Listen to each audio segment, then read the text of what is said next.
Hello guys, మనం తోటకూరని చాలా రకాలుగా చేసుకుంటాం కదా. సో ఈ ఫ్రైని ఎలా చేయాలో ఇప్పుడు చూసేద్దాం అనమాట. చాలా సింపుల్ అండ్ టేస్టీగా ఉంటుంది.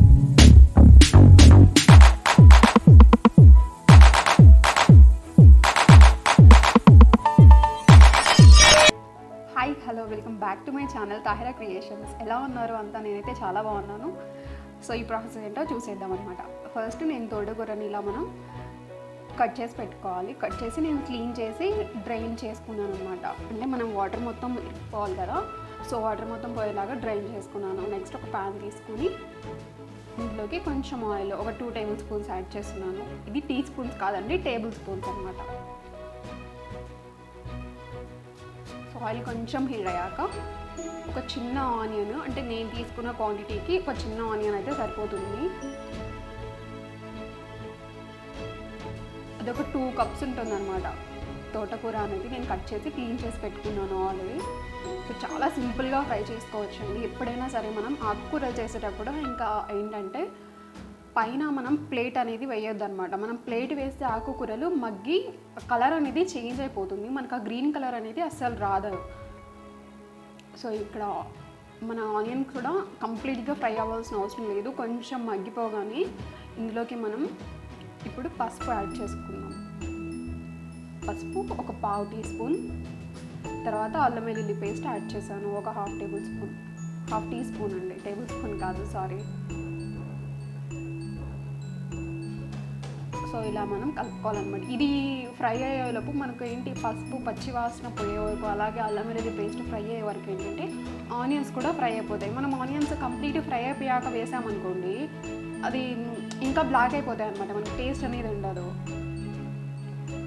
సో ఇప్పుడు ఇందులోకి మనం తోటకూర కట్ చేసి పెట్టుకున్నాం కదా, ఆ తోటకూర వేసేయాలన్నమాట. సో తోటకూర వేసి చూడండి, నేనైతే పైన ఏమీ వేయట్లేదు, అంటే పైన ప్లేట్ ఏమీ వేయకుండా అలానే కలుపుతున్నాను అనమాట. సో మీరు కూడా అలానే చేయాలి. ఇలా చేయడం వల్ల ఏంటంటే మనకు కలర్ అనేది ఆ గ్రీన్ కలర్లోనే ఉంటుందండి. కర్రీ మనం కంప్లీట్గా అయ్యే వరకు ఇలా ఓపెన్గానే ఉంచుకోవాలి. మనం పైన అలా వేయడం వల్ల ఏంటంటే మనకు వైటమిన్స్ అనేవి అంటే ఏ ఆకుకూరల్లో అయినా ఉండే వైటమిన్స్ అయినా అవి ఎవాపరేట్ అయిపోతాయి అన్నమాట. సో మనం అలా ఎప్పుడూ వేయకూడదు. ఎప్పుడు కూడా ఆకుకూరలు చేసేటప్పుడు ఇలా పైన ప్లేట్ లేకుండానే చేసుకోవాలి. ఎందుకంటే మనకు ఆకుకూరలు తొందరగానే మగ్గిపోతాయి కాబట్టి ప్లేట్ వేయాల్సిన అవసరం కూడా లేదనమాట.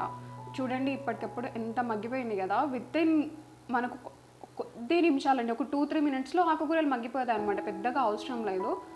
సో ఇక్కడ నేను సాల్ట్ యాడ్ చేసుకుంటాను. ఇప్పుడు మనం సాల్ట్ ముందే యాడ్ చేసుకోవాలండి, ఎందుకంటే లాస్ట్లో యాడ్ చేసామనుకోండి ఇంకా ఆకుకూరల్లో ఏమైనా వాటర్ అనేది ఉంటే మనం సాల్ట్ వేయగానే బయటకు వచ్చేస్తుంది అనమాట. మనం కర్రీ మొత్తం అయిపోయిన తర్వాత వేసామనుకోండి సాల్ట్, ఆ వాటర్ అనేది ఇంకా అలానే ఉండిపోద్ది. సో ఇంకా ఎక్కువ వాటర్ వచ్చేస్తుంది అనమాట.